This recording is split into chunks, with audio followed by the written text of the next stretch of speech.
are going on our chapter 1 from the class 7th NCERT science textbook, and I hope you all have learned it very carefully. And in the last part we have learned till the legends, and now we are going to start from the new topic, how nutrients are replenished in the soil. So if anyone have any type of doubt, you can comment in the comment box. I will clear it in the next part of this chapters. So let's get started. And before start this topic, do like, share and subscribe my channel and turn on the bell icon to get the notification of other chapters and parts of those chapters. So now let's get started. Our chapter name is nutrients and plant, and about some topics we have learned in the last two parts, and now we are going to start from those topics ahead. So let's get started. Now our topic is how nutrients are replenished in soil. Have you seen farmers spreading manure or fertilizers in their fields, or gardeners using them in lawns or in pots? Do you know why this is done? क्या आप लोगों ने देखा है farmers को fertilisers और manure अपने fields में डालते हुए स्प्रेड करते हुए, या फिर गार्डनर्स को अपने लॉन या पॉट्स में डालते हुए? क्या आपको पता है ये ऐसा क्यों करते? फार्मर्स गार्डनर्स ये फर्टिलाइजर्स और मैन्योर्स क्यों डालते हैं? Do you know? You learned that plants absorb minerals and nutrients from the soil, so their amount in the soil keeps on declining. Fertilizers and manures contain nutrients such as nitrogen, potassium, phosphorus, etc. आप लोगों ने पढ़ा है जैसे कि plant जो है minerals and nutrients को सॉइल से एब्जॉर्ब करते हैं, और उनका अमाउंट जो है सॉइल में जब हम लोग क्रॉप्स उगाएंगे एंड फर्स्ट क्रॉप ने ले लिया, उसके बाद थोड़ा थोड़ा कम होता जाएगा ना, उसी तरीके से जब हम उसमें क्रॉप्स उगाते हैं तो उसका सॉइल में अमाउंट जो है मिनरल्स एंड न्यूट्रिएंट्स का अमाउंट जो है कम होता जा रहा है. ओके, सो जो फर्टिलाइजर्स और मैन्योर्स होते हैं उनमें जो है न्यूट्रिएंट्स, फर्टिलाइजर्स और मैन्योर्स में न्यूट्रिएंट्स होते हैं जैसे कि नाइट्रोजन, पोटेशियम, फास्फोरस और कई सारे न्यूट्रिएंट्स होते हैं. उसमें the nutrients need to be added from time to time. These nutrients need to be added from time to time to enrich the soil. We can grow plants and keep them healthy if we can fulfill the nutrient requirement of plants. और यही nutrients जो है soil को rich, मतलब कि उसमें अच्छे से उनके न्यूट्रिएंट्स की मात्रा, मिनरल्स की मात्रा अच्छी इनरिच करने के लिए इन्हीं को फर्टिलाइजर और मैन्योर को टाइम टू टाइम ऐड किया जाता है. और हम प्लांट्स को जो है उसमें ग्रो भी कर सकते हैं और उनको हेल्दी रख सकते हैं अगर हम उनके न्यूट्रिएंट रिक्वायरमेंट, प्लांट के अगर हम न्यूट्रिएंट रिक्वायरमेंट को फुलफिल कर सके तो वो प्लांट हमारा अच्छे से ग्रो भी कर सकता है और हेल्दी भी होता है. Now usually crop plants absorb a lot of nitrogen and the soil becomes deficient in nitrogen. You learned that though nitrogen gas is available in plenty in the air, plants cannot use in the manner they can use carbon dioxide. So crop plant जो होते हैं वो बहुत ज़्यादा जो nitrogen absorb करते हैं, और सॉइल जो है उनमें, सॉइल में जो न्यूट्रिएंट की मात्रा बहुत कम हो जाती है. और आप लोगों ने पढ़ा है जैसे कि नाइट्रोजन गैस जो है प्लेंटी, कम मात्रा में अवेलेबल है एयर में, और प्लांट्स जो है उसी में plant can not use it in the manner they can use carbon dioxide. और प्लांट जो है नाइट्रोजन को उसी तरीके से यूज़ नहीं कर सकते जैसे प्लांट जो है कार्बन डाइऑक्साइड को यूज़ करते. क्या कहा गया है इसमें?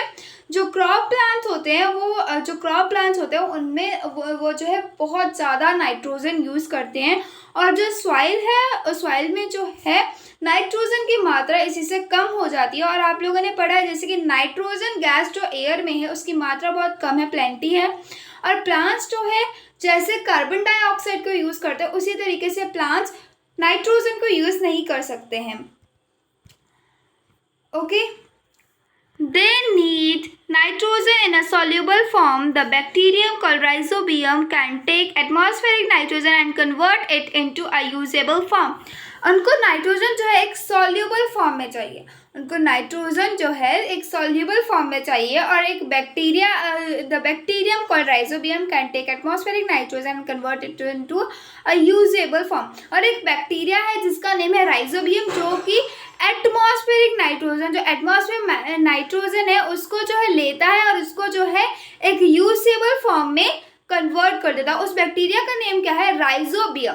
Rhizobium is the bacteria who can takes atmospheric nitrogen and convert it into a usable form।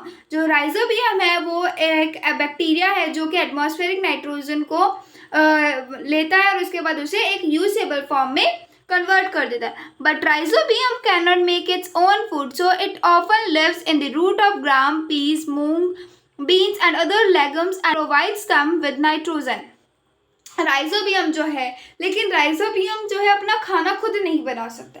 जो राइजोबियम है वो अपना खाना खुद नहीं बना सकता, वो हेटेरोट्रॉफिक है, वो अपना खाना खुद नहीं बना सकता। सो इट ऑफन लिव्स, और इसीलिए जो है वो जो है किस में रहता है? वो ग्राम, पीस, मूंग, बीन्स, लेगम्स के और दूसरे लेगम्स के रूट्स में रहता है एंड उनको जो है नाइट्रोजन प्रोवाइड करता है। In return, the plants provide food and shelter to the bacteria।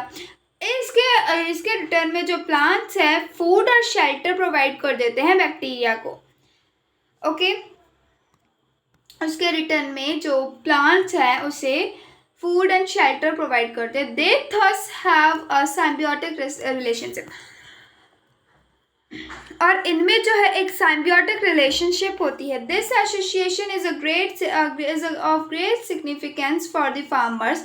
They can reduce the use of nitrogenous fertilisers with leguminous. और ये जो है एक साइम्बियोटिक रिलेशनशिप है, ये हेटेरोट्रॉफिक नहीं होते हैं, ये इसमें एक साइम्बियोटिक रिलेशनशिप होती है। और इनमें जो एक फार्मर्स के लिए ग्रेट सिग्निफिकेंस है कि वो जो है नाइट्रोजनस फर्टिलाइजर्स का रिड्यूस उनका यूज जो रिड्यूस कर सकते हैं, जहाँ पर लेगुमिनियस प्लांट्स उग जाते हैं, ग्रो कर जाते हैं, जहाँ पर लेगुमिनियस प्लांट्स ग्रो कर जाते हैं। Most of the pulses dals are obtain from the leguminous plants.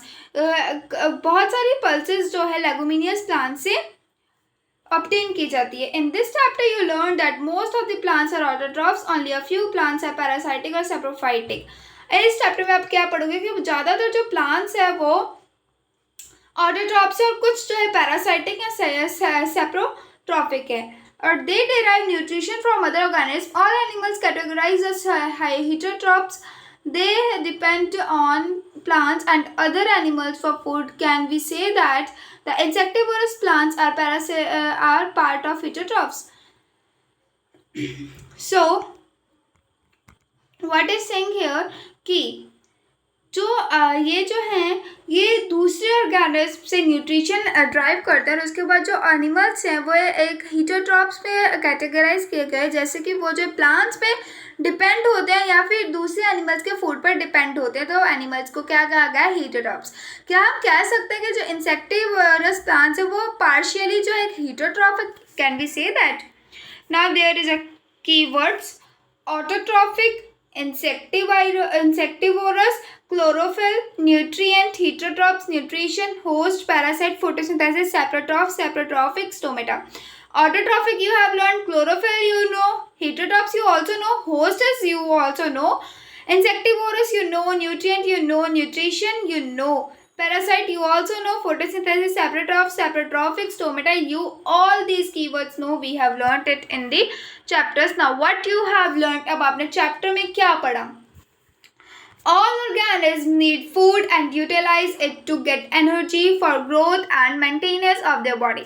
सभी ऑर्गेनिज्म को फूड चाहिए होता है और वो जो है उसे एक यूटिलाइज करते हैं एनर्जी लेने के लिए, और उसे वो यूटिलाइज करते हैं ताकि उनको ग्रोथ मिल सके एंड अपनी बॉडी को मेंटेन करने के लिए वो उसे यूटिलाइज करते हैं। क्या करने के लिए? एनर्जी लेने के लिए, ताकि वो ग्रोथ कर पाए और अपनी बॉडी को मेंटेन कर पाए। Green plants synthesize food for themselves by the process of photosynthesis. They are autotrophs. Green plants जो है अपना खाना खुद बनाते हैं, किस प्रोसेस से? फोटोसिंथेसिस। और वो कौन होते हैं? ऑटोट्रॉफ्स।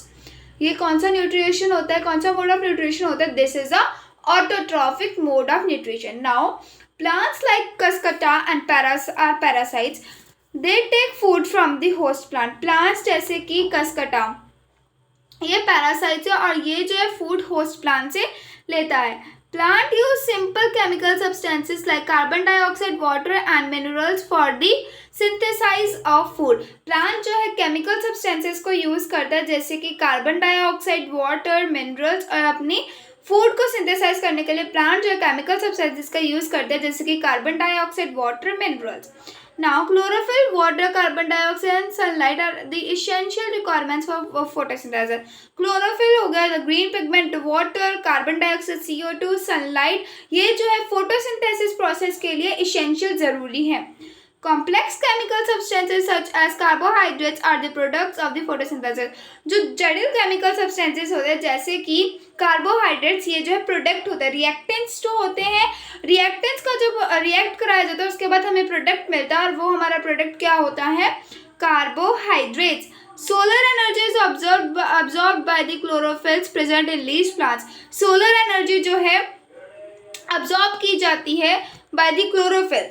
क्लोरोफिल से जो है सोलर एनर्जी अब्जॉर्ब की जाती है जो कि लीव्स या प्लांट्स में प्रेजेंट होती है. क्लोरोफिल जो लीव्स और प्लांट्स में प्रेजेंट द्वारा जो है सोलर एनर्जी अब्जॉर्ब की जाती है. Oxygen is produce during photosynthesis. Oxygen जो है फोटोसिंथेसिस प्रोसेस के दौरान प्रोड्यूस की जाती है. Oxygen released in photosynthesis is utilized by living organisms for their survival. Oxygen जो फोटोसिंथेसिस के दौरान प्लांट से रिलीज की जाती है और उसके बाद वो living organism is utilize by living organism for their survival. और ये जो है लिविंग ऑर्गेनिज्म से यूटिलाइज की जाती है उनके सर्वाइवल के लिए. प्लांट्स करते हैं ना, प्लांट्स इसे रिलीज करते हैं, then we will take in, we will breathe in for our survival. हम इसे लेते हैं ना अपने सर्वाइवल के लिए. Now many fungi derive nutrition from dead and decaying matter. They are saprotrophs. बहुत सारी फंगी जो है न्यूट्रिशन जो है डेड डिकेइंग मैटर से लेती है वो सैप्रोट्रॉफ्स होती हैं. A few plants and all animals are depend on other for their nutrition are called the heterotrophs. कुछ प्लांट और ज़्यादा एनिमल्स जो हैं, सारे एनिमल्स जो हैं दूसरे पर डिपेंड होते हैं अब उसके न्यूट्रिशन के लिए. जो कुछ प्लांट्स और एनिमल्स जो होते हैं ज़्यादातर वो जो है दूसरों पर न्यूट्रिशन के लिए डिपेंड होते हैं और इन्हें हेटरोट्रॉफ्स कहते हैं. So I hope you all understood it very well and we have completed our whole chapter. And if anyone has any type of doubt in any topic, you can ask, and I will do this. We will do these keywords in our exercise parts. मैं इनके answers जो हैं इनकी defines आपको exercise part में दे दूंगी by writing.